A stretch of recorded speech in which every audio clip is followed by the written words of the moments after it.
Phosphor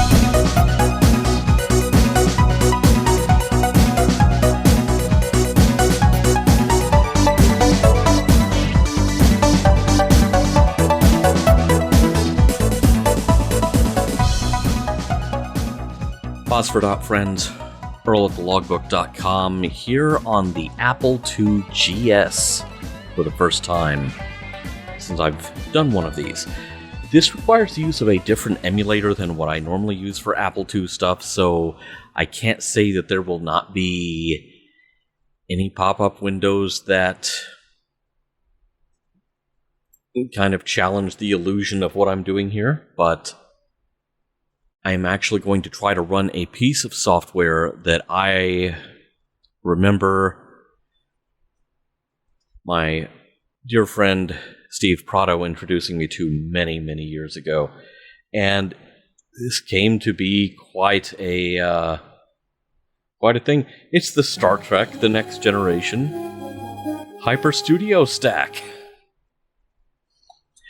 HyperStudio was kind of an implementation of HyperCard, which was a pre-internet environment of hypertext.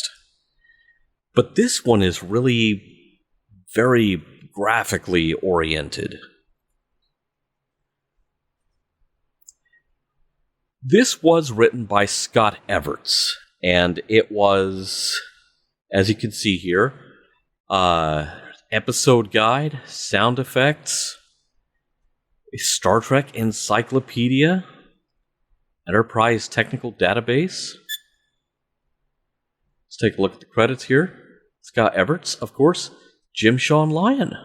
Really? Okay.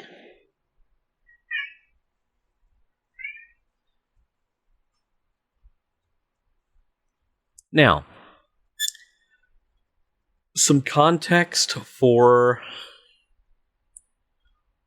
why this, and I'm taking a leisurely stroll through the credits so you can soak up all of these names involved in making this. The context of why I specifically remember a HyperStudio stack from 1990 or so. Oh, it did cover all the way through Season 4. Okay, so I stand corrected. It is actually going to be 1991, which means I'm going to update the Nixie tubes in real time. There we go, 1991. Because that's when you would have been able to have, at the earliest, a complete guide to Season 4 of Next Gen. At the time that this came out, a very good friend of mine and I, who had been in high school, we were a kind of on the bleeding edge of the fan film thing long before there was much of a name or a market for it. This was something we were mostly doing to amuse ourselves, but also to just learn stuff on the fly. And in that regard, it was quite a valuable little experience to have. One of the things that really vexed us, of course, if we were trying to roll our own Star Trek, was that every week Next Gen was rolling out these customized on-screen graphics. Well, I tried doing that on plain old Apple II, if I recall correctly. I did some stuff using Gary Kitchen's Game Maker. But it was very Apple II. It was very limited in the scope of what it could look like, what it could do. And our efforts were circulated among our friends. Fortunately, we got all of this out of our system before YouTube existed. And before anyone asks, no. Just no. I'm not going to put them on YouTube. Partly because it's not just my decision. It's not just my face and my voice up there. It's other people whose permission I would have to secure for that. And I'm not sure how well that conversation would go on. We're all still friends, but we were all being very silly. Put it that way. The part that Steve drew my attention to was the Enterprise Technical Database, because he had heard me go on at some length ad nauseum about how the problem of making the cool graphics it seemed insurmountable, and it was a big thing to be. Of course, you see up in the corner, way up here, now that's not a problem. That stuff is in common circulation. There's GIFs, there's whole video files, there's whole websites of that stuff. It's easy to come by now. In 1991? It was quite a bit harder to do. Anyway, Steve pulled up the Enterprise Technical Database and said, is this the sort of thing you need? And I think I just started drooling on the spot. Drooling on his 2GS keyboard. Knowing what I already knew, which was the Apple II outputted baseband video. What I did was I brought a VCR over, hooked it up to the output of his GS, and just rolled tape on the Enterprise Technical Database doing its loop thing. So I spent about an hour just running an hour's worth of this stuff. Here it is. An hour's worth of this stuff to a VHS tape,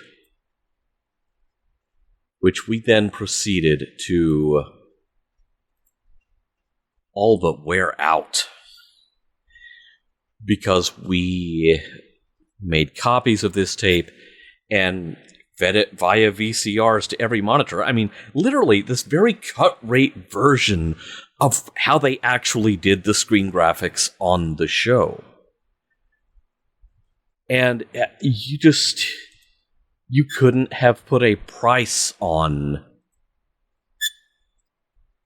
what it was worth to have this stuff, to have these things on tape that you could just queue up and run, and it looks, it's close enough for jazz.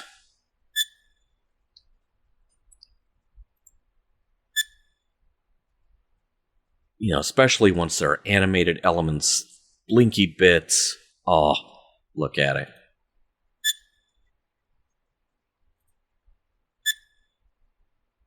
I think this is one we used a lot because it's got the flashing, it's got a lot of text on it. It looks like there's a lot going on here. It's a 2-frame animation. Literally a 2-frame animation. There's a good one.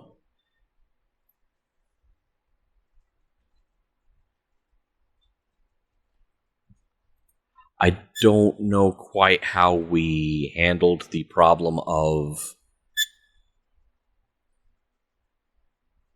transitioning from one bit of animation to the next.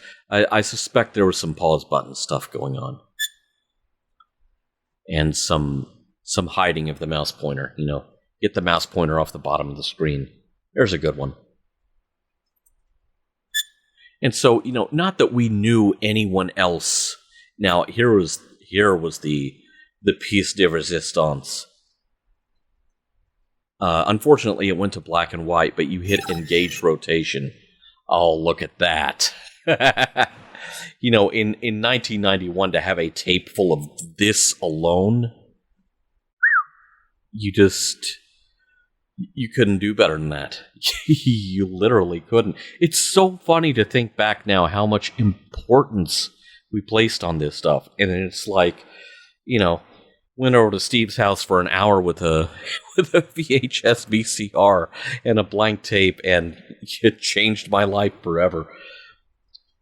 I have not seen this stuff in so long.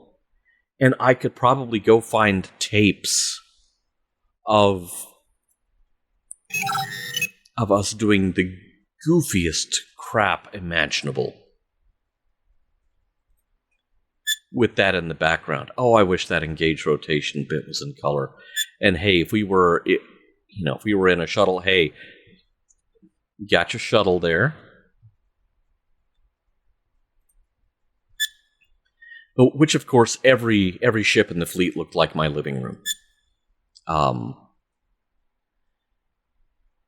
So, yeah, we suddenly had great screen graphics, but you couldn't get away from the fact that, the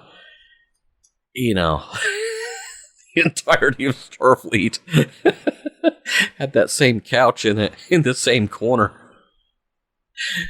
It's very standard issue. It's, good stuff. Good stuff. But that's the story of this HyperStudio stack. I have looked for this for many years. Came up empty. Actually went back to some of my tapes, because I've transferred all of this VHS tape to a digital format because that tape was not going to last forever. And so it became, save the tapes. Never show them to anyone, but save the tapes. And from the tapes, I found out that in the end credits, I had put Scott Everett's name in there. Not like, this is before the internet. There's no way the guy was ever going to see the thing. But it was like, okay, this dude single-handedly upped our graphics game on our stupid little shot on VHS camcorder home movies. Which, I say we were trying to do our own Star Trek. We had already had the realization that it was not going to be good Star Trek, and so what we settled for was kind of like Star Trek a la Police Squad. Not taking it seriously in any way. But boy, did we have impressive graphics, despite that being as high as we were going to try to aim. When the Orville came out, there was a video that made the rounds that showed Seth MacFarlane doing the exact same thing we had been doing, except his was very serious. And, of course, because it was Seth MacFarlane, he just looked like baby Ed Mercer. And I'm going to hazard a guess that already being in the LA ecosystem, Seth's budget was probably higher than our budget, which our budget was a negative number.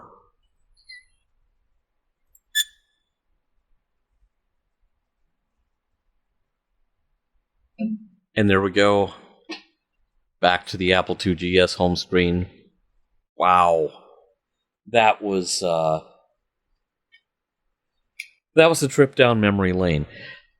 I know that the story behind why this was important for me to dig up, like I said, once I tacked Scott Everett's name onto the search, boom, it turns out it was hidden in an obscure corner of archive.org, which I had looked there before, but there you have it. This was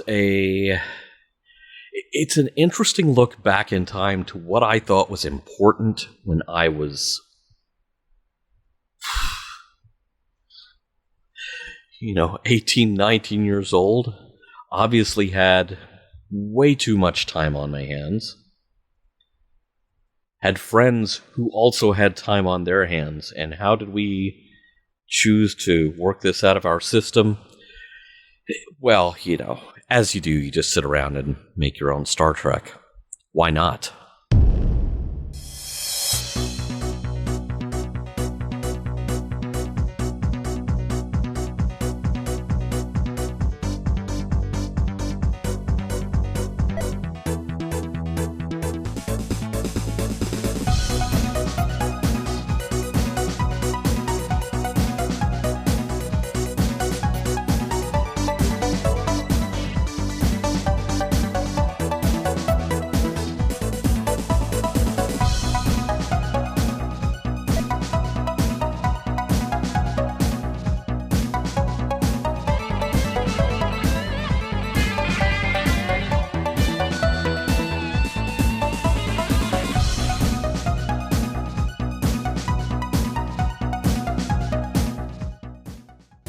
come to the conclusion that it was a climactic and cataclysmic collapse of complex cosmic clouds which caused this current crisis.